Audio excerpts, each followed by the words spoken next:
Bugungi kunda Aura kompaniyasi aynan samarali ish faoliyati, aniq yo'lga qo'yilgan savdo tizimi va zamonaviy yondashuvlari bilan ajralib turadi. 20 yildan ortiq vaqt davomida kompaniya maishiy texnika, xususan suv tozalash va tozalik tizimlarini iste'molchilarga yetkazish orqali bozorlarda barqaror o'rin egallab kelmoqda. Hozir shu haqda.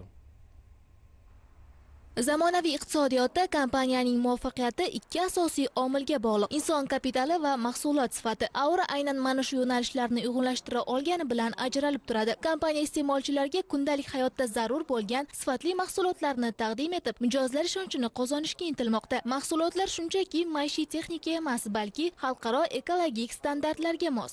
Aura kompaniyasi 20 yildan beri ish faoliyatini olib boradi. Aura kompaniyasi asosan 4 ta tamoyil asosida ish olib boradi.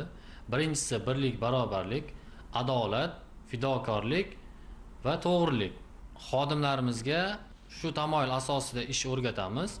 Aura kompaniyasining maqsadi insonlarga toza, sifatli, ishonchli mahsulot yetkazdirib berish.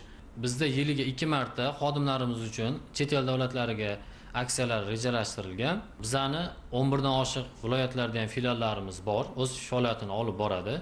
Aura kompaniyasi faoliyati zamonaviy biznes modelining yorqin namunasi sifatida namoyon bo'lmoqda. Bu modelda 3 asosiy yo'nalish mujassam: sifatli mahsulot, rivojlanayotgan inson kapitali va samarali rag'bat tizimidir. Mazkur korxona yoshlar bandligini ta'minlash, sifatli mahsulotlar orqali iste'molchilar ishonchini qozonish va zamonaviy ish muhitini shakllantirishda o'ziga xos yo'lni tanlagan. Bu esa uni nafaqat biznes subyekti, balki ijtimoiy ahamiyatga ega loyiha sifatida ham e'tirof etish imkonini beradi.